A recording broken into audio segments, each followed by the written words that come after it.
Madrugada muito agitada no Vasco, as negociações continuam. Mais um não de Renato Gaúcho. Vamos falar muito sobre mercado da bola, a janela se fechando hoje. Mas tem um porém, eu vou trazer esse porém para você aqui, que pode colocar mais esperança no coração do torcedor vascaíno, porque o Vasco ainda terá liberdade para contratar. Eu vou contar com detalhes para você tudo e, claro, você vai ficar sabendo aqui no canal. Lembrando que esse canal é criado para você, torcedor vascaíno, então se inscreva aqui embaixo. Corre ali, o canal criado totalmente para você, você tem que estar inscrito, confere a sua inscrição aqui embaixo. E, claro, deixando o seu like, você avisa para a plataforma que chegamos, que o vídeo está no ar e logo na manhã dessa terça-feira você também ajuda a gente a sair da punição imposta aqui pela plataforma, né? A gente fala a verdade, a gente busca trazer a realidade para o torcedor e acaba que em alguns momentos a gente toma punições. Então, para sair dessa punição, eu preciso muito do seu joinha aqui embaixo. Então, corre ali agora.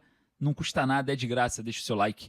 Muito obrigado. Nesse vídeo vamos falar muito sobre o fechamento da janela de transferências que acontece hoje. E claro, o Vasco terá mais liberdade para contratarem. Vou trazer detalhes para você, você vai ficar sabendo de tudo. E também sobre negociação com Renato Gaúcho em terceiro round. Madrugada agitadíssima. E vamos trazer todas as informações para você. Eu quero começar exatamente falando sobre isso.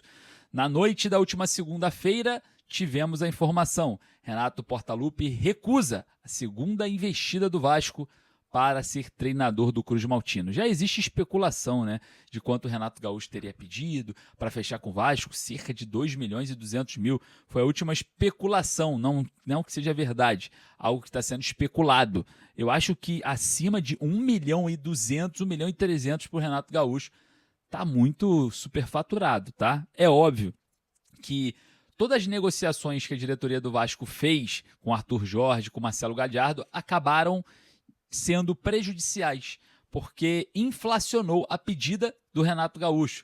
Né? O treinador que vê o Vasco avançando em treinadores mais caros também vai querer se valorizar. Só que é o seguinte, eu não sei se é inteligente o bastante o Renato Gaúcho querer aceitar o Vasco, porém se reorganizar financeiramente nesse sentido. Por quê? O Vasco tem e atravessa um grande problema financeiro. E todos nós sabemos que para chegar a reforços, a folha salarial precisa estar cada vez mais magrinha para ter espaço para outros jogadores.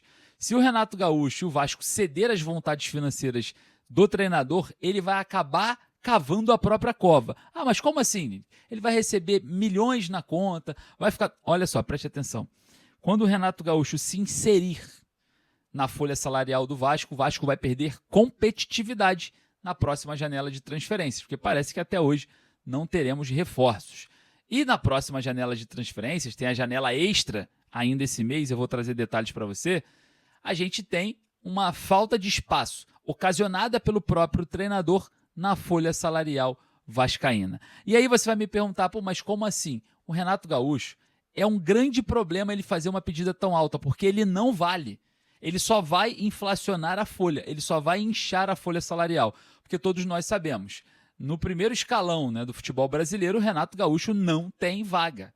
Acabou para o Renato Gaúcho nos clubes que têm maior investimento. Então o Renato Gaúcho hoje é um treinador de meio de tabela. É um treinador da metade ali no Campeonato Brasileiro. Flamengo, Palmeiras, Atlético Mineiro, financeiramente falando, tá? A gente tem o Cruzeiro, não é mercado mais para o Renato Gaúcho. Essa valorização estratosférica de salário é para quem vai disputar Libertadores, é para quem vai disputar a liderança no Brasileirão, quem vai disputar ali o G4, não para quem vai brigar contra o rebaixamento. Todos nós sabemos que hoje, infelizmente, a realidade do Vasco é lutar contra a lanterna da competição e depois lutar para sair da zona do rebaixamento. Salários estratosféricos é só um ponto que a gente precisa frisar aqui. É para treinador que vai brigar por título. O Renato Gaúcho, ele se coloca, ele mesmo sabe que ele não vale isso tudo que ele está pedindo, né, ao Vasco, exigindo para aceitar, ele mesmo sabe, mas ele se valoriza de acordo com uma movimentação que o Vasco fez de mercado antes da proposta chegar a ele. Ok, é um fato de valorização, mas ele tira talvez um craque que possa o ajudar no Vasco na próxima janela de transferências, que é na base desses valores, 1 milhão e 800, 2 milhões por mês, para você trazer um jogador incontestável. Então acaba que se o Renato entra na folha salarial, substituindo provavelmente Felipe Coutinho e Fernando Diniz, dentro de uma pedida salarial muito alta, o Vasco perde competitividade na próxima janela de transferências e acaba o trabalho dele sendo comprometido de forma indireta. Bom, vamos observar porque o Renato Gaúcho ele entra, né, numa fase muito delicada das negociações, né? Parte da torcida já começa a achar que ele é mercenário, que ele está por dinheiro, que a intenção de ajudar o Vasco é a segunda intenção, não é a primeira. Eu acho que ele tem que se valorizar de acordo com o pensamento dele. O que eu temo é que parece que o Renato não quer trabalhar, que ele quer manter-se a vida dele aqui em Ipanema, aqui no Rio, jogando seu futevôlei, e para sair dessa vida ele vai cobrar de forma absurda, quem pagar, pagou, aí ele vai, né? E o que eu temo? Cláusula de rescisão, porque com esse elenco, com o fechamento da janela de transferências hoje e detalhes da janela extra que eu vou trazer para vocês agora, essa informação, o Vasco provavelmente vai ter que mudar da água para o vinho para conseguir pontuar e sair dessa situação difícil, que é algo que o torcedor já está praticamente preocupado, né, contra o rebaixamento mais uma vez nessa temporada. Então é algo que vai ter que ser muito bem detalhado, porque o Renato Gaúcho não vai conseguir indicar nenhum jogador agora, porque arrastaram, né, as negociações do treinador para o fechamento da janela e quem chegar não vai poder indicar ninguém, vai ter que pegar o elenco formado pelo técnico Fernando Diniz e tentar fazer alguma coisa. Então já é uma defasagem. Então o próximo treinador tem que ser firme, tem que ter costas largas e pressão, porque é Palmeiras, Cruzeiro, Grêmio, uma sequência muito difícil. Em caso de derrotas do Vasco, o treinador vai ser cobrado. E, obviamente, se esse treinador for o Renato Portaluppi, que está ainda conversando com a diretoria do Vasco, apesar de recusar a segunda proposta e pode aceitar uma proposta a qualquer momento, se realmente o Renato chega no Vasco, ele tem que estar preparado para essas rodadas e será cobrado como tal, porque o que ele vai receber, ele vai ter que entregar muito ao torcedor vascaíno e a cobrança tem que chegar, não pode ser mansa, porque está pedindo, exigindo muita coisa e se há exigência salarial, tem que ter cobrança. A cobrança tem que chegar. Se depender de mim, vai ter cobrança. Não entregou o resultado, vai ter cobrança. Vocês me conhecem muito bem nas coletivas do Vasco. Espero que o Renato Gaúcho quer pedir alto, quer exagerar, quer praticamente falir o Vasco. Vai ter que entregar. Vai ter que entregar, senão será questionado, principalmente nessa questão financeira. Beleza? Olha só, informações importantes sobre janela de transferências. Hoje fecha a janela no Brasil. 3 de março acabou, não se pode mais contratar jogadores. Vírgula, janela extra. Vou trazer informação importante aqui para vocês, só para vocês entenderem. Jogadores que estão disputando estaduais podem ser contratados a partir de amanhã até o dia 27 de março. Então temos essa janela extra aí para clubes que disputaram estaduais, jogadores que estão disputando os estaduais aí. Essa janela foi criada, para quem não sabe, porque há muito tempo, né, tinha um movimento muito ruim para os estaduais.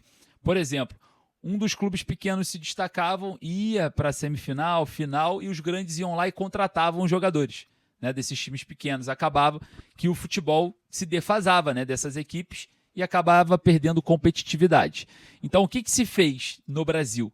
A janela extra, do dia 4 de março esse ano até o dia 27 de março, para você contratar, não precisar defasar os times menores, e aí abre essa janela extra para você buscar esses atletas que você buscaria dentro da janela de transferências normal aqui no Brasil. Então é mais para preservar a competitividade dos estaduais. Então esse alto nível de competitividade hoje, principalmente do Carioca, né? A gente praticamente não tem nenhum jogador para aproveitar no Campeonato Carioca, parece que não vai servir para o Vasco também, nos outros estaduais também serve, tá? Mas parece que o Vasco não deve se movimentar. A gente vai estar observando aqui o cenário, é óbvio também a definição do treinador pode dar um norte a isso. A janela de transferências volta no dia de julho e vai até dia 11 de setembro. Então é uma movimentação importante também de janela de transferências para o Vasco explorar, talvez com um novo treinador, a janela de correção do meio do ano. E claro, eu quero saber a sua opinião, o que você achou dessa janela de transferências do Vasco. Para mim, saldo negativo. Ah, mas você está criticando as contratações? Não. As contratações foram até boas, ainda vão dar liga. Acredito muito que o Marino Inestrosa vai dar liga, que o Spinelli pode, apesar de não mostrar tecnicamente, ser um jogador interessante, pode ser aquele elemento surpresa para um segundo tempo, para um jogo de abafa. A gente teve o Johan Rojas, que foi uma boa aparição, agora está caindo um pouco, mas vai oscilar, é um garoto. Foram boas as contratações, mas as perdas foram significantes. Felipe Coutinho, Ryan e Verratti deixaram um rombo no elenco do Vasco. Então, o saldo da janela de transferências, comparando saídas e chegadas, é negativo para o Vasco, porque o Vasco perdeu o Ryan, que é um craque do futebol, e não conseguiu fazer uma reposição, e é muito difícil fazer essa reposição no mercado, né? Então, janela de transferências somadas, saídas e chegadas, ruim para o Vasco. Somente chegadas, razoavelmente boa. Vamos observar as próximas que estão por vir. Se está com esperança, então eu acho que você deveria estar, porque pode dar certo. Beleza? Olha só, foi divulgado o áudio do VAR do pênalti, né, que teve invasão dos jogadores do Fluminense naquele lance do Brenner, né? E o VAR falou, né, ali na divulgação, falando que não teve, ninguém atrapalhou, né, a grande chance de gol, que foi a cobrança de pênalti. Confesso para você que se seguir a regra na risca, teria que voltar. Mas realmente não dá para se apoiar nisso, né? O Brenner teve toda a chance livre para marcar e acabou perdendo o pênalti. Eu acho que terceirizar a responsabilidade seria covardia de minha parte. Enfim, vai lá nos comentários, deixa a sua opinião, até porque nem a diretoria do Vasco está brigando por isso, né? Se a gente se esgoelar por isso aí, nem quem representa o Vasco está preocupado. Bom, queria agradecer aqui a sua presença, lembrando que daqui a pouco eu volto com mais informações. E olha, tem live hoje, meio-dia, 9 da noite, e dentro desse período você vai ter nossos vídeos aqui de novo, beleza? Um abraço.